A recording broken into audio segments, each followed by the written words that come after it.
भाजप खासदार डॉक्टर अनिल बोंडे यांना पुन्हा एकदा अज्ञात व्यक्तीने फोन करून शिवीगाळ करत धमक्या दिलेत आहे। 23 नोव्हेंबर रोजी मिळालेल्या या फोननंतर खासदारांनी राजापेठ पोलीस ठाण्यात तक्रार दाखल केली।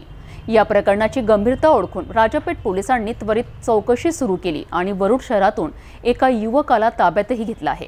या प्रकरणाबद्दल अधिक माहिती घेतली आहे आमच्या प्रतिनिधींनी। भाजप खासदार डॉक्टर अनिल बोंडे यांना पुन्हा धमकीचा फोन आल्याने राजकीय आणि पोलीस वर्तुळात खळबळ उडाली आहे। 23 नोव्हेंबर रोजी एका युवकाने फोनवरून शिवीगाळ करत काम का नाही केलेत असा सवाल करत खासदारांना धमकी दिली आहे। खासदारांनी तत्काळ राजापेठ पोलीस ठाण्यात तक्रार नोंदवल्यानंतर तपासाला गती देण्यात आली आहे। तांत्रिक तपासाच्या आधारे पोलिसांनी वरुड येथे धाव घेत संशयित युवकाला ताब्यात घेतले। सध्या त्याची चौकशी सुरू आहे। विशेष म्हणजे यापूर्वी देखील हैदराबादहून अशाच प्रकारचे धमकीचे कॉल खासदारांना आले होते। त्यामुळे पोलिसांनी हा संपूर्ण मुद्दा गंभीर मानत अधिक चौकशी सुरू केली आहे। काल सकाळच्या सुमारास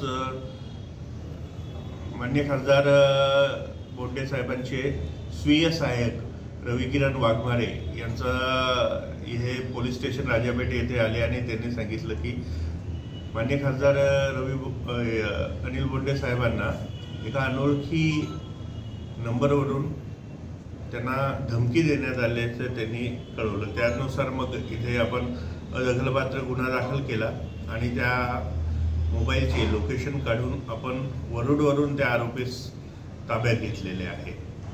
तर त्या देवेंद्र रामभाऊ खेरडे वय 44 वर्ष राहणार वरुड असे त्याचे नाव आहे। त्यांनी काहीतरी त्याचं खाजगी कामासाठी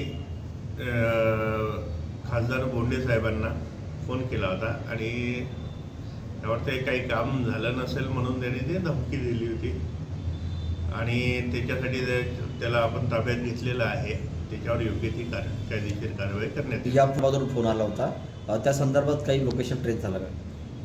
ॲक्च्युली तो ईमेल आला होता, तशी त्यांनी त्यांच्या स्वीय सहाय्यकांनी इथे तक्रार दिलेली आहे। त्या ईमेलचे आपण ट्रेस करत आहोत, सायबरची मदत घेऊन त्यामध्ये काम सुरू आहे। लवकरच त्याही गोष्टीवर त्याही आरोपीवर कारवाई करण्यात